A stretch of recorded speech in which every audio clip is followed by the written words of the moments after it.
This is the Detroit Sports Podcast Network.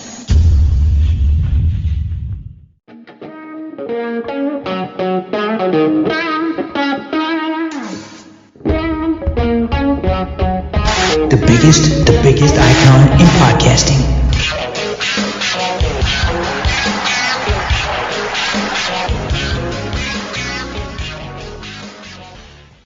Welcome in, everybody, to this week's episode of Doc and Jock.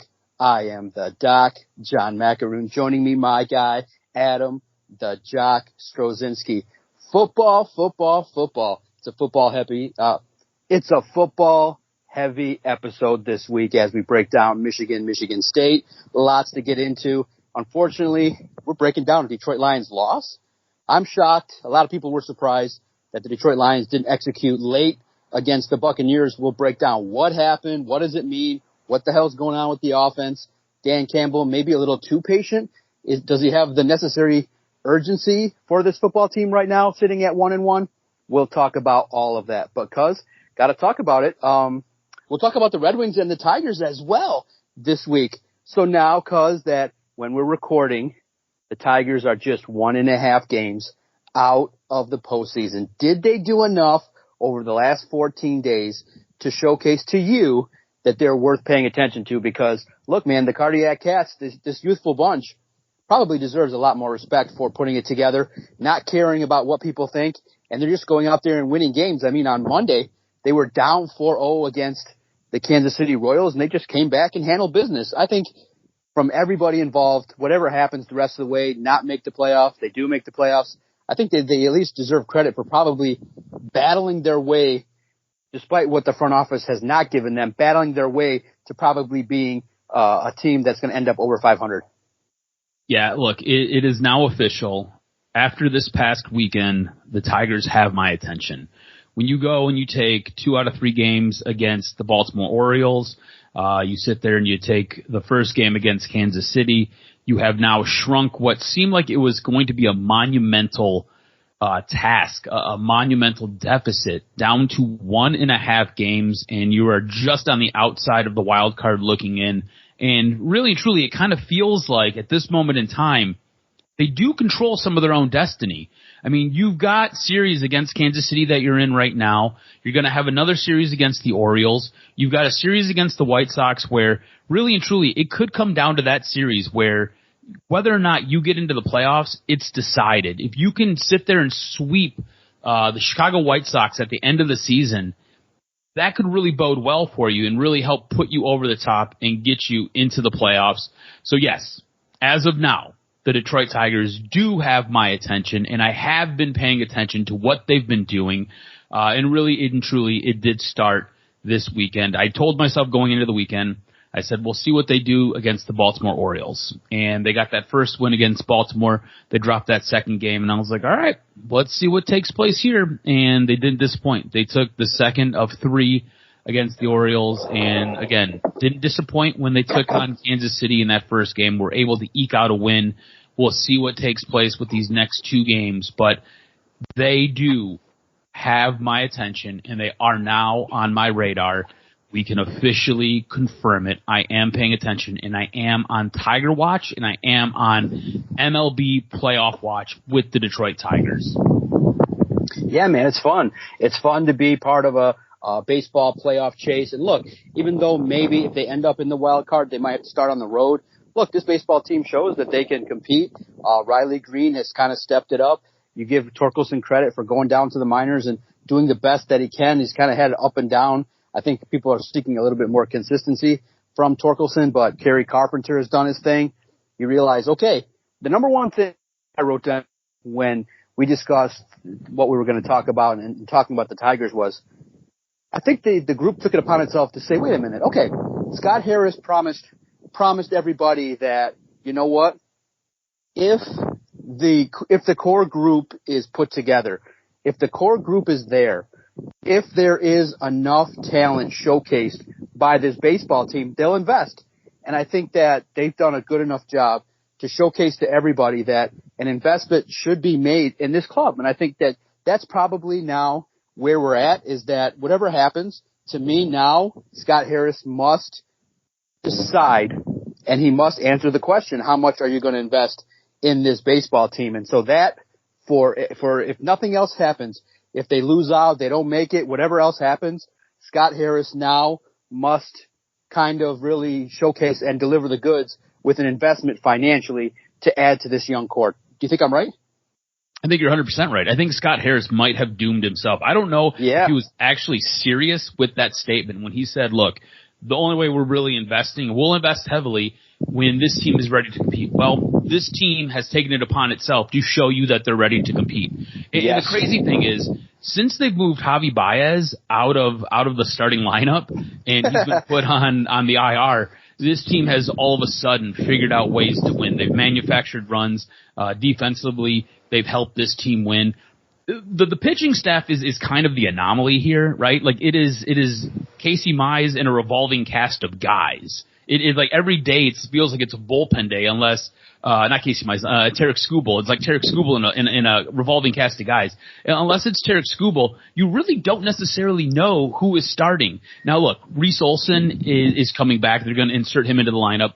You're trying to figure out what you have with Casey Mize, and you've got a bullpen that's been able to kind of patchwork wins together. It is weird, man. It is very interesting to watch this pitching rotation get this done. But yeah, it is now time for Scott Harris, for Chris Ilitch to put their money where their mouth is. They were the guys who came out and said it. And look, this team is now a game and a half out of the playoffs.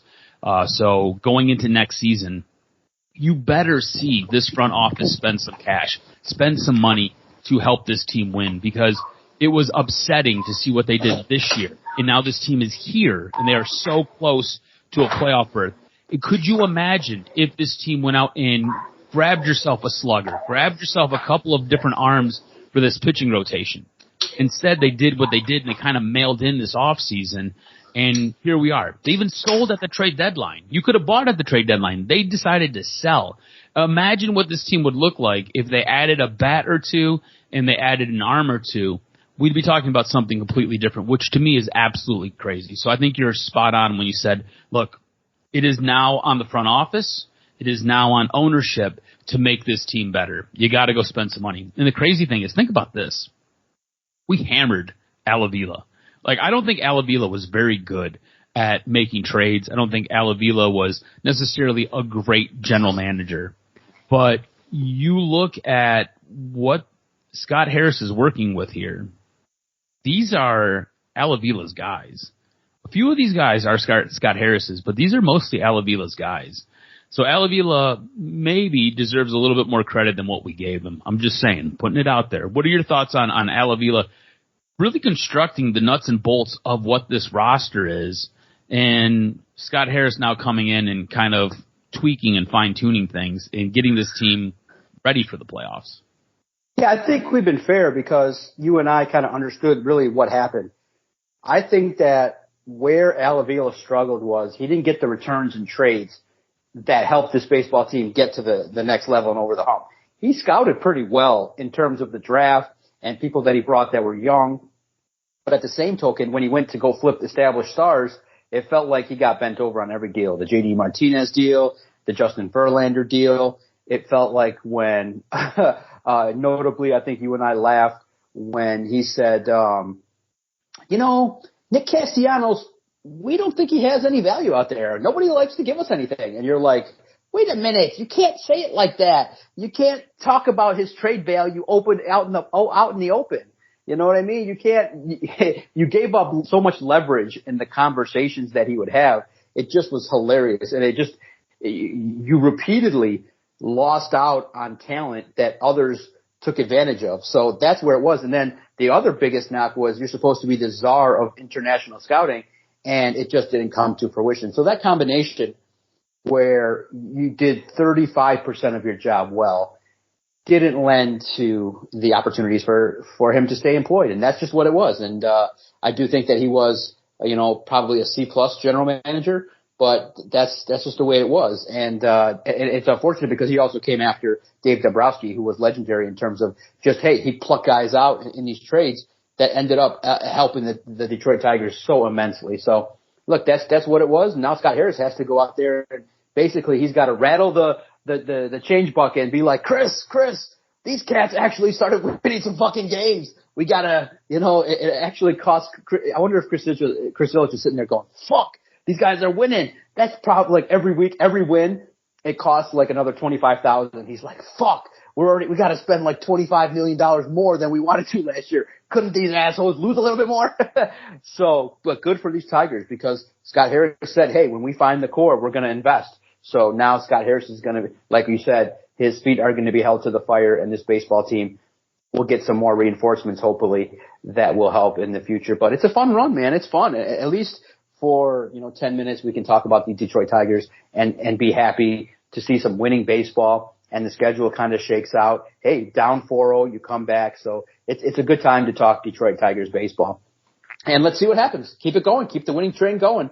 Keep it going. I hope by next week that they're maybe in the wild card spot, or they're really just continuing to knock on the door. And also, too, the blessing is sometimes you don't even have to play that well. The other teams ahead of them, Minnesota, Kansas City, they're all losing. Cleveland's been okay, more consistent. So, hey, we'll take it. That's why, if you look on our Twitter page at Detroit Podcast, I predicted 88 wins, not because I thought the Tigers really were going to be that good. I just thought the division was going to be shit. And it's kind of been that way. And kind of probably panning out that way. Yeah, and that's what you figured. You figured they'd finish around 83 to 88 wins in that neighborhood, and hey, kudos for them. And I hope we get to talk about them in the future. Before we start talking about Michigan State, some Red Wings news. Raymond signed his deal. Moritz Seider's deal potentially is getting closer to being done. Steve Yzerman kind of had his talk on Tuesday, put me to sleep again with his, really his and so enthusiastic delivery of, well, I just hope that we can give up some less goals, and we'll decide on this goaltending situation, and we're going to enter the year. I hope Coach Lalonde does his job, and we can put a team out there on the ice that can get to the postseason. Thanks, everybody. A couple guys hurt. Yeah, well, we're going to do some things, and we'll see if Mo Seider inks a deal. And thanks, everybody. And that was it. I thought the best question. I listened to that and said, my God, I wanted someone to come in and like poke him, but I thought the best question I think was asked by Ted Kulfin. He just asked, what is it going to take for you guys to win? Like, what's a good season? What do the players got to do to win? And God, Steve Yzerman looked so uncomfortable answering it. He's like, well, I've answered it before. We got to give up less goals, play better defensively. He got squirmy there. It was good. I'm glad somebody asked him a direct question because, oh my God, he got more monotone over the summer. But hey, the biggest deal got done. I thought the value was fair. I thought that maybe Lucas Raymond would get maybe $500,000 more per year in the 8.5 range. I think he's just a little bit north of 8. It's a good deal for both parties. I think you locked up your guy, and good for Raymond. Yeah, look, I'm just happy it's finally done. Deal seems fair enough. Here's the thing. Lucas Raymond might be your superstar. If you go back to that stretch run at the end of the year last year, Dylan Larkin was kind of a non-factor. DeBrincat was kind of a non-factor. Lucas Raymond looked at this team and said, guys, get on my back and I'll carry us. I'll do everything I can do to help us win games. And he was able to put the puck in the net. He was able to be that goal scorer that they needed. So locking him up, 8-year deal, a little bit north of $8 million is incredibly fair. The big deal now is get Mo Seider's deal done and let's go. Let's go win some hockey games. I think Steve Yzerman right now has kind of handcuffed himself a little bit with some of the things he wants to maybe do with this roster or guys that he might want to add to this team because he really needed to get these two deals done. These two deals impact not just this year, but they impact the future of what this team's going to be able to spend and how they're going to be able to allocate funds. So this negotiation and this long drawn out process to get these two premier players taken care of has kind of hamstrung this organization being able to really do anything fruitful in free agency. So I think what this sets up for is it allows this team to get into the regular season and get to the trade deadline and really make a decision on what you want to do. And this team better be buyers at the trade deadline.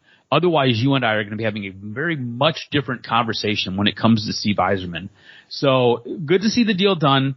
I think this guy has the potential to be an all-star, to be your premier player, your elite guy that you're looking to lean on. He is a natural goal scorer, and he showed in crunch time last year that he has the ability to do it. Get Mo Sider's deal done. Let's move forward and get into the regular season and reevaluate what this team is doing at the trade deadline, because I could see them being a big time player to bring in a big time guy and then extend that guy out. And then you're going to have this core of players that'll be a guy like Dylan Larkin, Alex DeBrincat, Lucas Raymond, Mo Sider, and whomever player X is.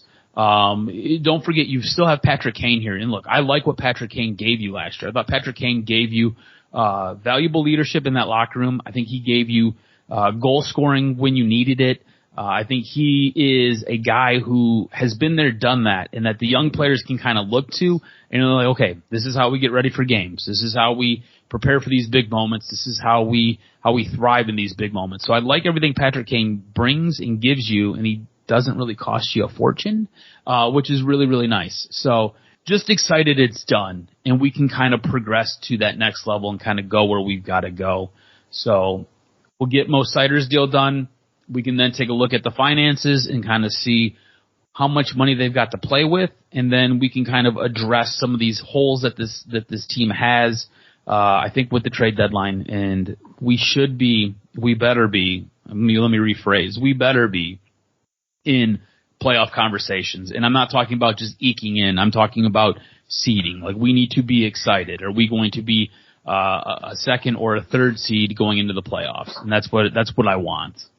Okay, no doubt about it. I can't believe just Steve Yzerman popped up on my screen. I'm like, oh my God, Red Wings training camp is around the corner. It just kind of crept up based on just how fast football got here. They've got preseason games taking place next week. It's nuts. I think the 25th, they've got a preseason game going on. Yeah, it crept up fast. Like, we're there. We're there, and fall. It's just because of the crazy weather. You're still in summer mode, man. It's been great to see 75-degree weather plus in mid-September, man. Thankfully, it felt like we got a little extra summer, so thank goodness for that. But hey, pretty soon it's going to turn to the actual fall and winter time, and that means Red Wings hockey. And you're absolutely right. Steve Yzerman's got to put together a team that can compete and play a lot better defensively and score some goals, and hopefully the opportunity will present itself that by the time March and April hit, the opportunity will be there for this squad to get to the postseason. Now, because really, I did laugh a little bit when you put let's analyze Michigan State in their dominating victory against Prairie View. I was like, but I didn't refer to them as Prairie View. yeah, exactly.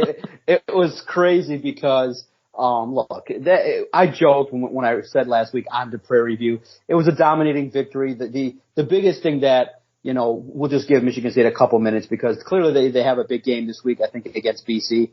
That's going to be a nice test with Bill O'Brien. A lot of people like what he's done with the program, and then they play Ohio State, so it's going to be a nice stretch for Michigan State. But the issue for the Spartans right now is injuries. It's creeping up. The injury bug is creeping up on the Spartans, and you're like, ooh, can they start to overcome some of these injuries? Look, you went out and you whipped someone's ass that you should have whooped. So great for them. It was great to see a highlight 99-yard, 100-yard touchdown run from the defense. But look, it's an exhibition game. It's Prairie View. You whipped their ass. You're supposed to. I taped the game. I clearly had no investment in that game because look, they were going to win, no doubt about it. And I thought that the more interesting story is what's going on in Ann Arbor. Warren gets benched, and I think what was interesting, a lot of smart fans out there in talking about Sharon Moore, who did ink his deal, which I know you loved and was thrilled to hear. So excited. I think he already made his first blunder. I think that you could have probably went with the same strategy you did in game one. Why would you announce the change? Let everybody think you're going with Warren and then do all the work behind and evaluate Orgy, evaluate what he can do behind the scenes. You probably already thought that Warren was somebody that was a candidate to be benched because of all his interceptions against a team that that was disappointing. Many people were like, whoa. People were shocked at the level of play of Davis Warren, and he got benched. And look, Michigan was clearly going to win as well. But at the same token, I just thought that, you know what? I think Sharon Moore could have played his cards closer to the vest and not told everybody that Orji's going to be the starter. I mean, I thought that it's annoying when he did that in game one, but I think it's not a bad thing to do this week, especially I think this week is USC. So I just think that maybe playing Coy a little bit would have been smart for Sharon Moore. Am I wrong? And what's your reaction to Davis Warren hitting the bench? Because probably everybody was like, yeah, no doubt about it. It should have happened maybe even sooner. Well, look, I mean, I'm not sure why you're going to bench a guy who had a 100% completion rate in a football game. The guy threw 14 passes. There were 14 completions. Now, look, 3 of those completions were to the other team, but still 100% completion rate. But no, I think when you look at the play from Davis Warren, there are bigger issues here. There are things that just aren't getting done appropriately. Like there are miscommunications with the team. There are plays where he's trying to force the ball into double and triple coverage. There are points where he's just not making the right read. And I don't know if the game's moving too fast for him. I don't know if it's just he's not equipped for Big Ten play. He might not be at that level. I don't know. I don't understand announcing that Alex Orji is going to be the starter a week prior to one of your bigger games where you're going up against a big time opponent in USC. USC currently ranked 11th. I don't get the announcement. You should have let them prepare for Davis Warren. He should have been your starting quarterback going in, and then the day of the game you can announce Alex Orji as your quarterback. And look, it presents a bit of a different offense, right? Alex Orji obviously has difficulty throwing the football. He is primarily a running quarterback. Davis Warren not as mobile of a quarterback as Alex Orji and is supposed to be a better thrower of the football. All those things, you're preparing for two different types of guys. Make their job harder. Instead, they're going into it and they're like, look, okay, we stack the box, we're going to force them to throw. We force them to throw, we can turn them over. With where this team is at with their quarterback play, it is absolutely abysmal. It is absolutely disastrous. So it's going to be fun to watch this game. And by fun, I say that loosely and a little tongue in cheek. I'm going to tune in, obviously, just because this is going to be a big game. This is one of those games that you kind of get to play on NCAA. You know what I'm saying? On your EA Sports, on your video game console, or this is one of those games that you get to watch when the Rose Bowl was actually an important event. So tuning in just because of the two programs that are facing off, but I don't expect anything good from Michigan because I don't think you have good enough quarterback play. And USC seems to be a very good football team right now. So we'll see what happens. I really do feel like this team needs to run the ball a lot, pound the rock, only pass when it's a passing down. Or if the defense gives you something that is just blatant. That should be the only time this team is throwing the football.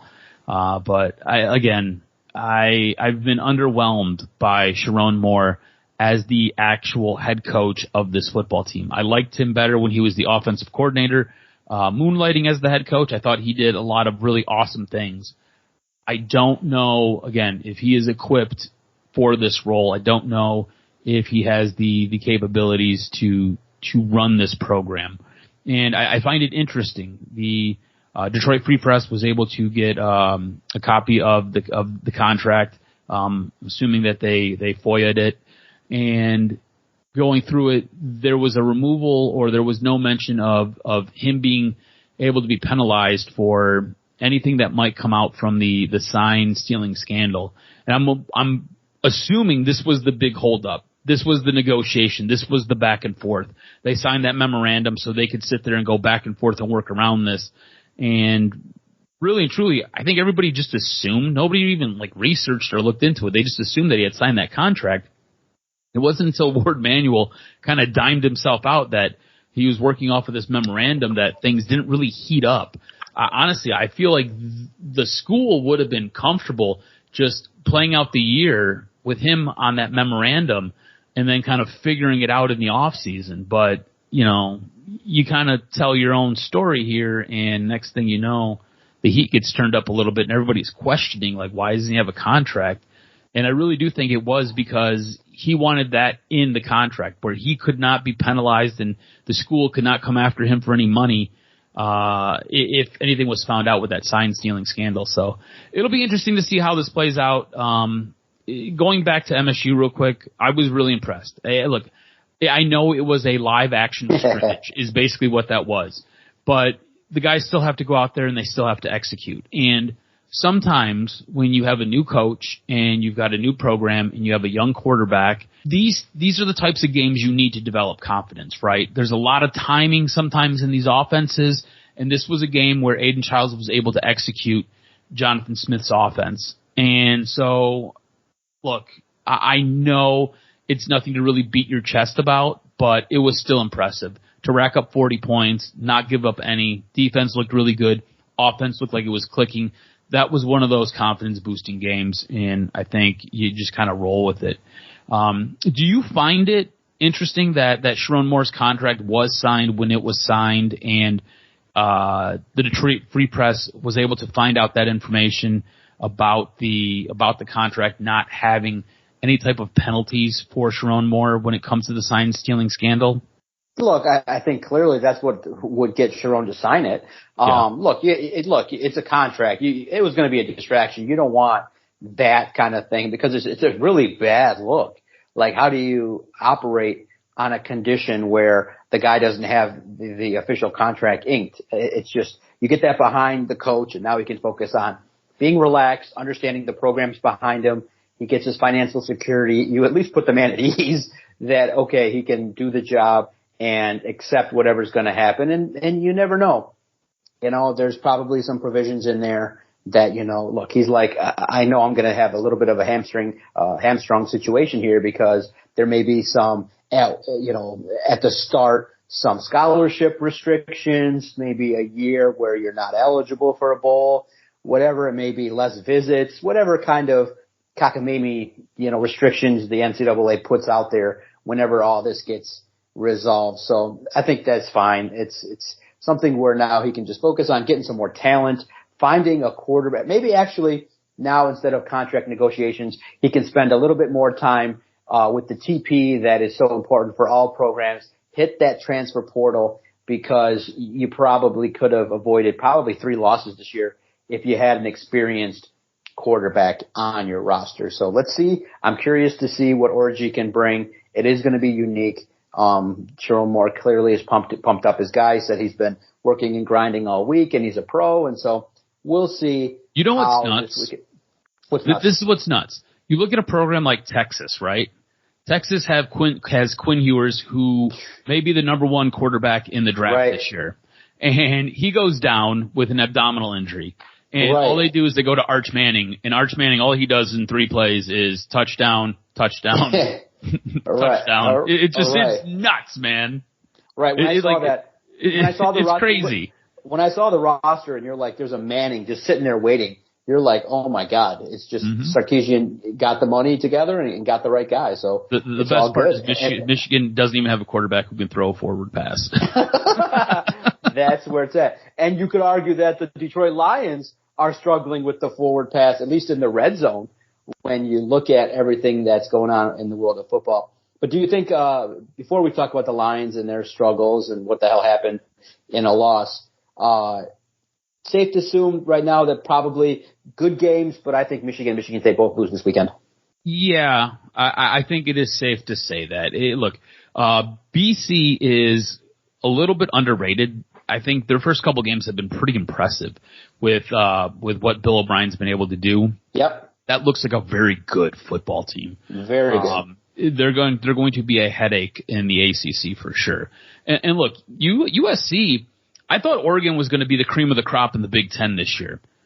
USC might be that deal. It might be USC and Ohio State.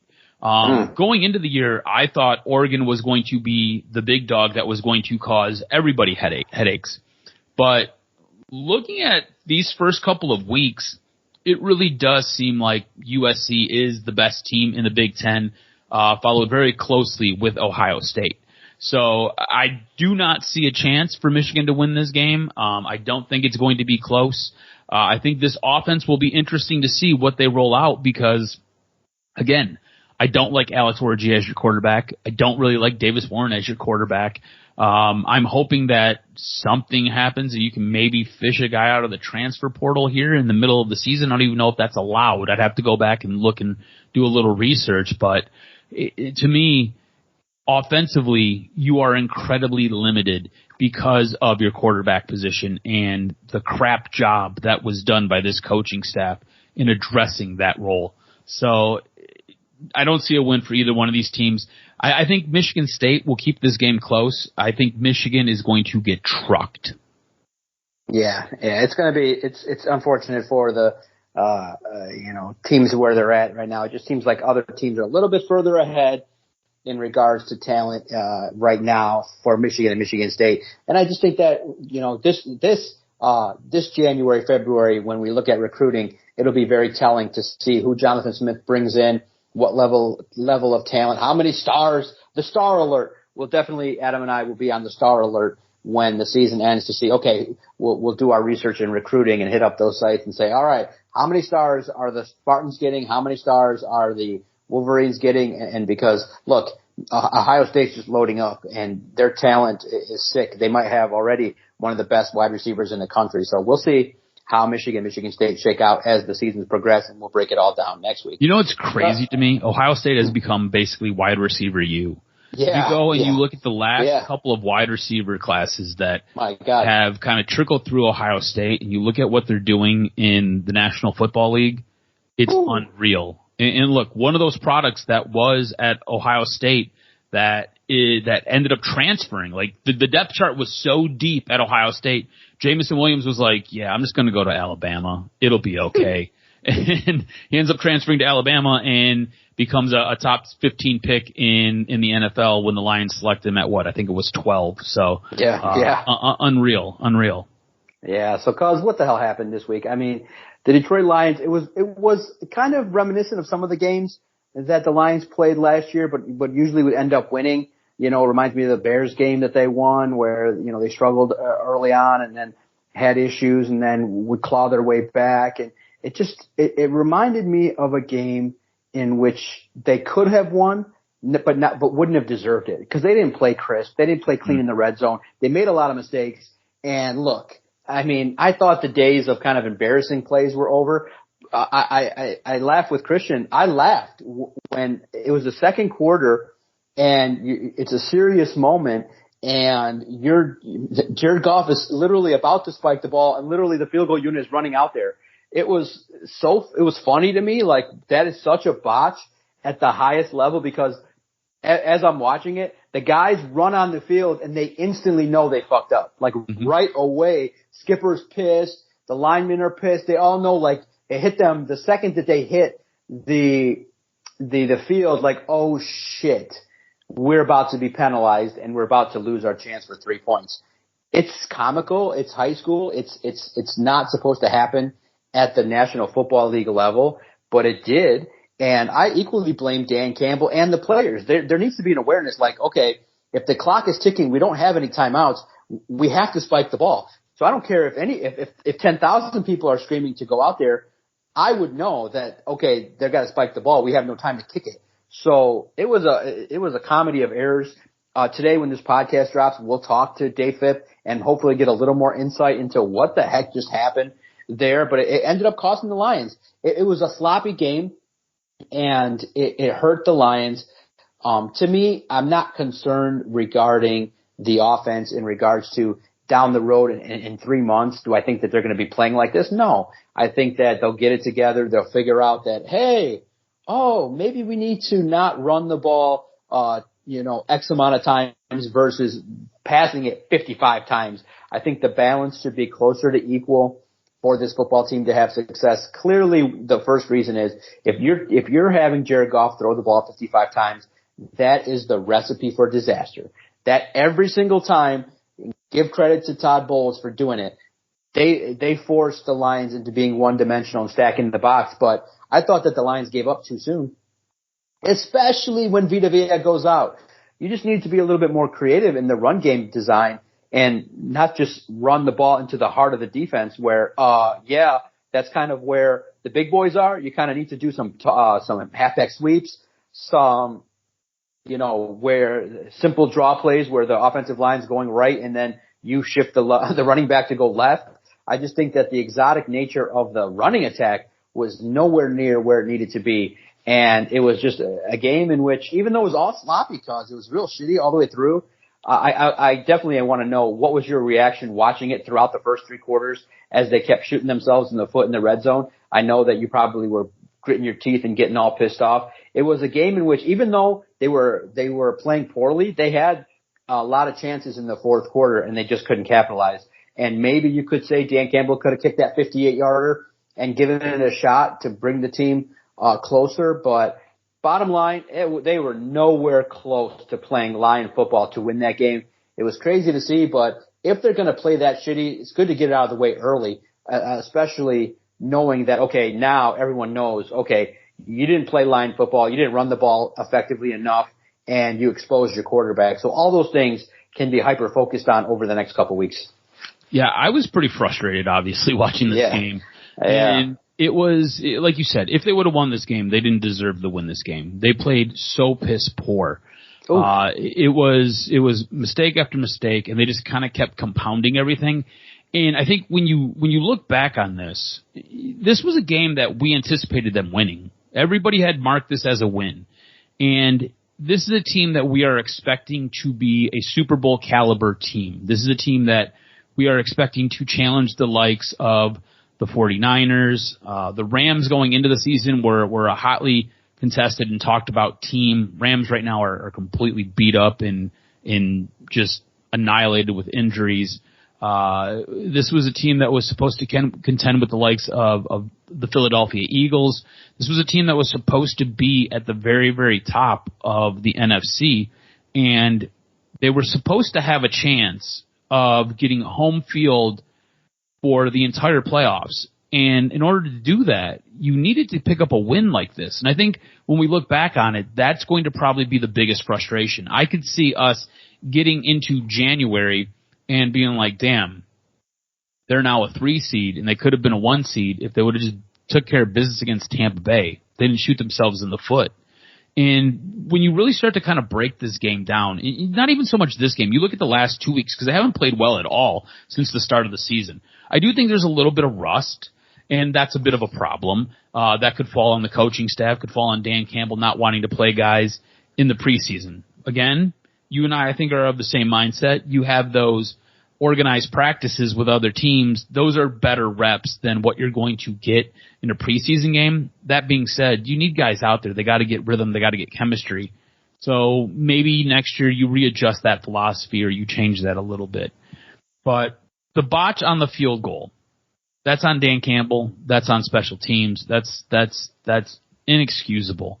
At that point, now you're chasing points for the rest of the game. And that's where they were. They found themselves chasing points for the rest of the game, and they just couldn't execute. And they couldn't execute because Jared Goff had trouble completing passes.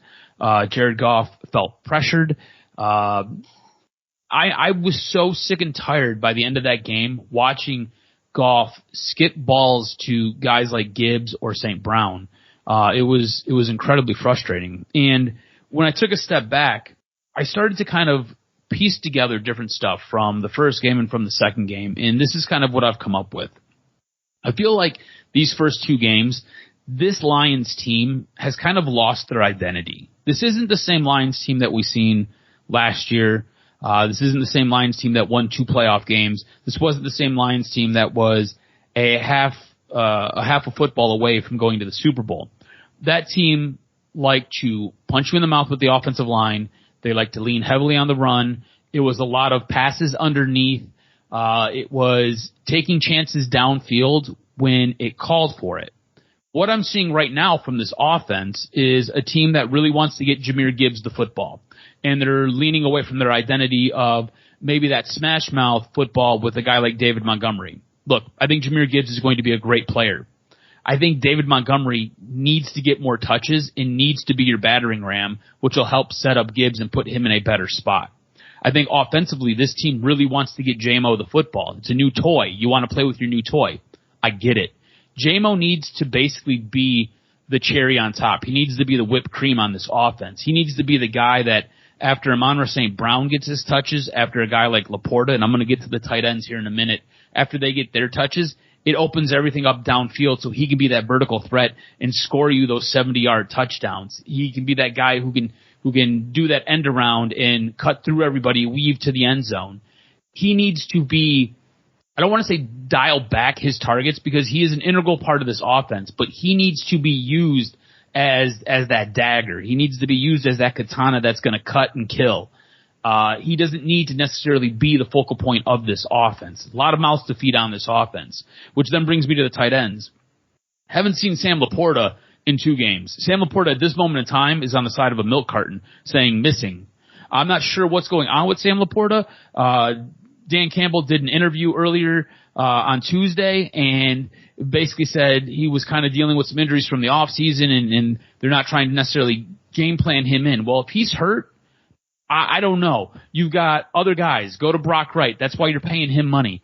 Work your tight ends in. You've got big-bodied tight ends who can do different stuff. I've seen Shane Zylstra win you a football game before. Work stuff in. You're supposed to have this mad scientist genius as your offensive coordinator. Let him do some work. Let him figure it out. Because your tight ends aren't playing a role, and your tight ends were an incredibly huge part of this offense, especially in the red zone where you're struggling. Look, I like what Tim Patrick brought. I thought as the season goes on, he's going to get better and he's going to be utilized more. But I think this team, with trying to figure out this new offensive identity and trying to work in all these different mouths that have to be fed and trying to play with all the new toys, you've kind of forgotten who you are. And you've put this defense in a bad, tight spot. And this defense, I feel, is so much better than last year. This defense, with the addition of DJ Reader, with the addition of Levi Onwuzurike, with the addition of the secondary getting revamped, I like this defense. This defense is, to me, a top 10 defense. This defense got put in a really tough spot in that second quarter with that turnover. They bowed up and they forced a field goal. That was awesome. Or that first quarter. I'm sorry, that was in the first quarter. Jared Goff instantly throws a pick. They're deep in their own zone and they bow up and they force a field goal. This defense played really, really well throughout this game. Yeah, there were a couple times where they had some slips. It's fine. Again, it's a young secondary. I think you and I both talked about this, and we expected the secondary to have a little bit of growing pains through these first 5 to 7 games. What I've seen so far is this defensive line can get to the quarterback. This defensive line is going to pressure you. Adding a guy like DJ Reader is a game changer for a guy like Aiden Hutchinson. Aiden Hutchinson had a game, had a field day. He snacked on tight ends and he snacked on right tackles all day long. And some of that's because of Levi Onwuzurike and because of DJ Reader being added to that defensive line. The secondary, I'm not worried about. I don't care that they gave up a touchdown to Chris Godwin. I'm not worried about it. It's okay. These things are going to happen. This secondary looks so much more potent than it ever has. I like what you've got defensively. The offense has to come around and figure it out. And it's the offense right now that is killing this team, and that is supposed to be the strength. And speaking of strength, what are your thoughts on this offensive line? This offensive line we have touted as being one of the best in the NFL. I've seen something with some stats, and it's pressures that have been allowed, and it's QB hits. And this offensive line is so mid right now, it's unreal. The offensive line, I think, is letting Jared Goff down, which puts him in a bad spot where he's trying to do too much, and he's forcing the football, which is then resulting in turnovers or incompletions. What do you think of this offensive line not really holding up its end of the bargain, something that we have praised regularly for the last 3 years, maybe even longer than that, kind of being something that is letting down the entire offensive unit? Yeah, it can be better, obviously. I think that when you look at who's more to blame, it kind of has the feel of Ben Johnson really not putting the offense in the right spot in terms of, look, when you had a game like that, I think you needed to force the run a little bit to see what you could do to loosen up the Tampa Bay defensive line. I thought that, when you look at the snap counts, David Montgomery was on the field less than Jahmyr Gibbs. And so the strategy was clearly to kind of act similarly to what you did in the playoff game and that was kind of the throw the ball a little bit. I asked Dan Campbell, why did Goff throw the ball 55 times? And he said that he wanted to set up the run via the pass. I just think that, there is something to be said for Jonah Jackson departing. There is a little bit of a chemistry thing that takes time, and that's why you can check out Lions on SI. I wrote about, does Goff miss the chemistry that he had with Josh Reynolds? I do think that the flow was there with Josh Reynolds. It just felt like a comfort that got there when you had a guy that was catching over 10 yards per reception, somebody that knew when to just by a look where to be. You saw an interception by Jared Goff that was the direct result of Tim Patrick reading the defense and going the other way. And Goff got the pressure, and that led directly, to your point, to the interception. Goff had to make a split-second decision because pressure was bearing down, and he made a read, and it looked bad, but when you watch the film, it was a situation in which he thought that Tim Patrick would be there and break to where the defender was, and Tim Patrick read the defense and kept going. So that's growing pains. That's something that was not going to happen if Josh Reynolds was going to be here. So it's going to take time. I do think the offensive line will gel. Here's something, though, that it's understated, but you got to remember, Penei Sewell did not practice. Look, he's talented, of course, but when you're dealing with a foot injury, it's going to hurt at times. There's going to be some struggles. There's going to be some difficulties that you're not used to. And also, too, man, Todd Bowles is an OG, man. The guy can coach defense. And look, the Detroit Lions have some tendencies that the Buccaneers exploited. And in certain games, there was a revenge factor, and I think that the Buccaneers really wanted to showcase that, hey, the playoff game was a stinger. It devastated the organization, and now they came back and got a little bit of revenge. Now for the Detroit Lions, it's about cleaning up. It's about learning what other teams are starting to do to take away Laporta. And it's just, I think, a simple fix, which is establish the run a little bit more creatively without running right into the heart of the defense. A couple of toss sweeps, maybe just a little bit of less screens in the red zone. Throw the ball into the end zone when you have Sam Laporta instead of having him block. Utilize and get some momentum, get into rhythm as fast as possible. So I do think that it'll, in any season, it takes time to gel. And for the Lions and for a lot of teams, because you and I are watching a lot of football because of fantasy, and oh my God, are we watching some horrific football. I mean, I watched the Eagles and the Falcons, and the Falcons was something worse. The Eagles played something worse than prevent defense with the Falcons, just moving the football down the field in 5 plays, giving up 25-yard chunk plays in a row. You're like, Saquon Barkley in the flat gets that pass, he's going to catch it 98 times out of 100. The one time in the game, he drops it. Why? It's just rhythm, timing, the familiarity. It's just, unfortunately, it sucks to say because we're forced to digest it. September football sucks all across the board. You're looking at teams with rookie quarterbacks. You're looking at teams with, that's what sucks is that you can kind of make that generalized statement, and then I can sit there and go, yeah, but did you guys watch the Saints? The Saints are dropping 40 on people, and they're like, they're taking no fucking prisoners, and they're like, let's go, it's a boat race. And I watched the Saints game twice. I was jealous. I was just like, oh my God, I want to fast forward 5 years. Could you imagine if the Lions get 6-7 years of Alvin Kamara type production? The dude was running like his ass was on fire. Like he was making plays. He was cutting. He had a deep run for 40 yards. I'm like, Ben, steal some of the shit from this guy from Kubiak's kid. Like, hey, call up Kubiak and his spawn and be like, what the fuck? You're doing this in 2 weeks? You're a new coordinator and you got Derek Carr looking like Joe Montana? I was like, holy shit, that throw that he made in the face of pressure, I mean, it was a thing of beauty. So I do kind of push back a little bit on the lines that say, oh my God, it takes time and things like that. You kind of are familiar with each other. Like you do have the same coaches, but because it does speak to, if you read the coverage that I gave, we said there were a lot of days that offense didn't look crisp. That offense has not clicked in several weeks, and it was like that a lot. Now, part of the reason is the Lions' defense is better. and they're putting more pressure. And Levi Onwuzurike said Hutchinson's getting 4 or 5 sacks every day in practice. So the Lions offense is clearly, trudging along here and trying to get their shit together. I think the biggest thing they need to do is just remember your roots. Montgomery, Gibbs, and Laporta. If they're not eating, you're fucked. Look, I do gotta ask this. It's kind of weird to say. Do you think that the reliance on targeting J-Mo maybe is throwing the offense off a little bit? Yes. Where you gotta throw a couple deep balls his way, you gotta feed him, where it's kind of like, shit, you know what? It's like you get a strength in getting J-Mo fed, but it's coming at the expense of the rhythm of the beast that got you there before. It's kind of like, you hate to say it, you don't really need J-Mo getting that many catches. You need like 2. You need J-Mo to get 2 catches for 90 yards and a touchdown and explosive plays.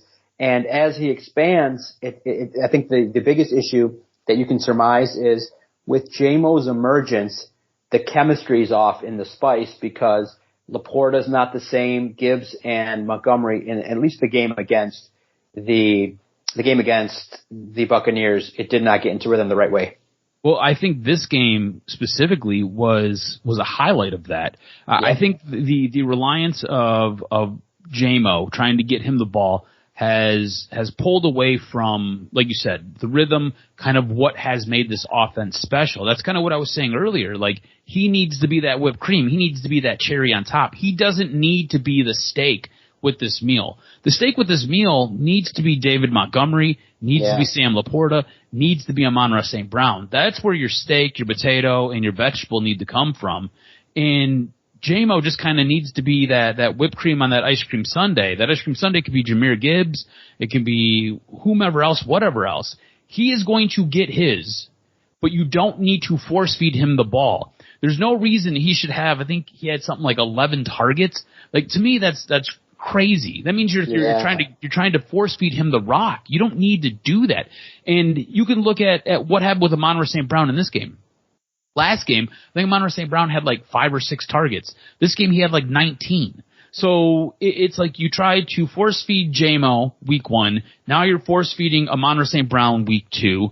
This upcoming week you're gonna either force feed Gibbs or Laporta, and then the week after that you'll end up feeding Montgomery. It's just like you can't do that. You need to go back to what made this offense click and what made this offense special. And it was putting your quarterback in positions to do things. Get the ball out quickly. Feed the guys underneath, because the stuff underneath then opens the stuff on the top.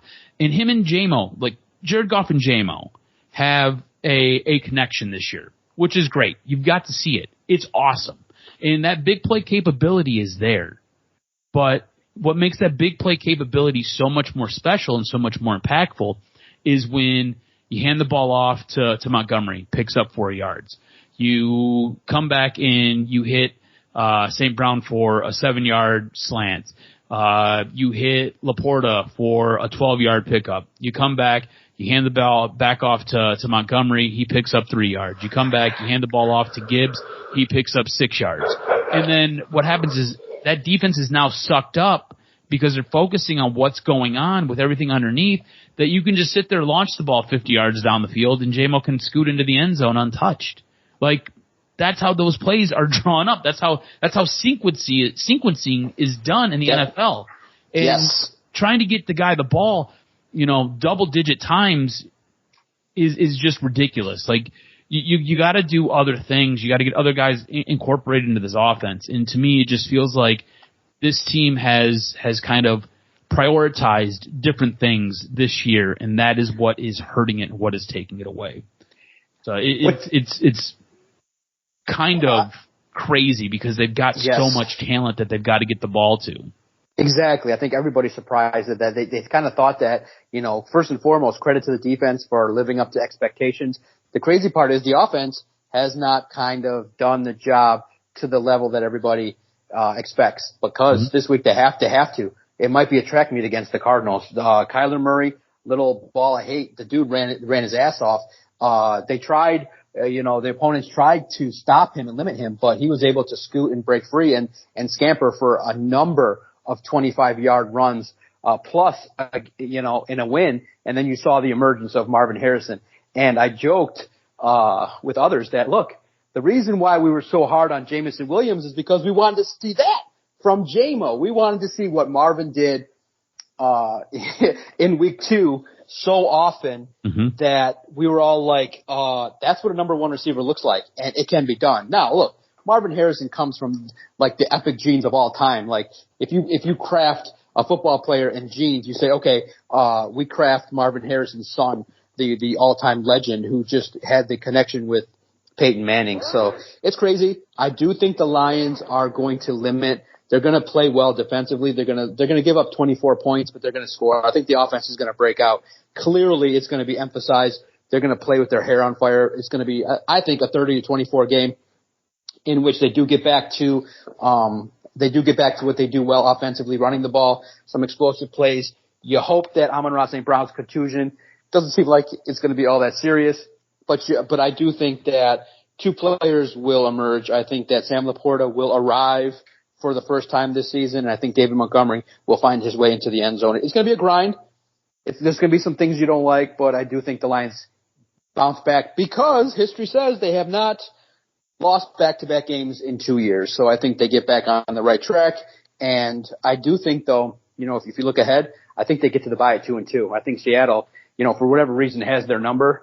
Or if they do end up falling to the Cardinals, there'll be so much chaos and hate and concern that they'll come back and win. So I just see 2-2 at the bye week. In my opinion, what's the key to get this W this week to calm everybody down? I really do think it is containing Kyler Murray.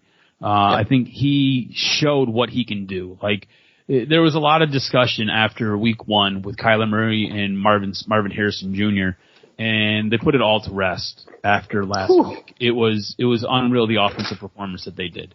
On top of that, the Cardinals have a pretty decent defense too. So I think this will be a game where the storyline coming out of it is the offense shakes off the rust and gets it figured out. I think the offense does figure it out.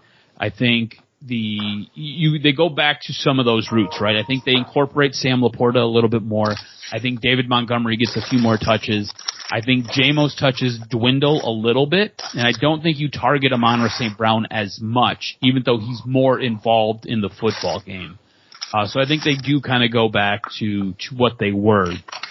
I think defensively, I expect another big game from a guy like Aiden Hutchinson. I think DJ Reader is going to play a hell of a football game. He's going to do a good job of clogging up that middle and forcing Kyler Murray to make a decision with the football, whether he's going to try to tuck it and run or he's just going to throw it away.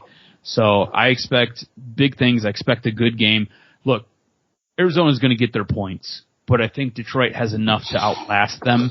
I think Detroit wins this 28-24. Yeah, back to the winning ways. That's what we want to talk about next week. Some wins, maybe even Michigan surprising USC or maybe Michigan State. One of the 3, get a surprise win, and let's see what happens. Oh, man, it was a rough time for the Lions, especially with people jumping off the bandwagon, people blaming Dan Campbell, Ben Johnson, Goff, the clowns. We're talking about Hendon Hooker. We want to stop all that nonsense. We want to get back to the winning ways, get everybody calm down so that this football team can continue in their pursuit. But, yeah, right now, slow start, best way to put it. Make sure you follow Adam on Twitter at AdamRSTROZ. Follow the network at Detroit Podcast. If you've agreed or disagreed with anything that we've said, if you're a big fan of Alex Orji, you feel like, hey, it's Orji time in Ann Arbor, let us know. Hit us up. We feel like, you feel like Michigan State's on the verge of maybe some special things that people didn't talk about. Let us know. Hit us up on our Twitter page at Detroit Podcast. Can't wait for next week when Adam and I come back and break everything down in the world of football, baseball, everything related to Detroit sports on the next episode of Doc and Jock. You fucking podcasters. I said don't let them in here.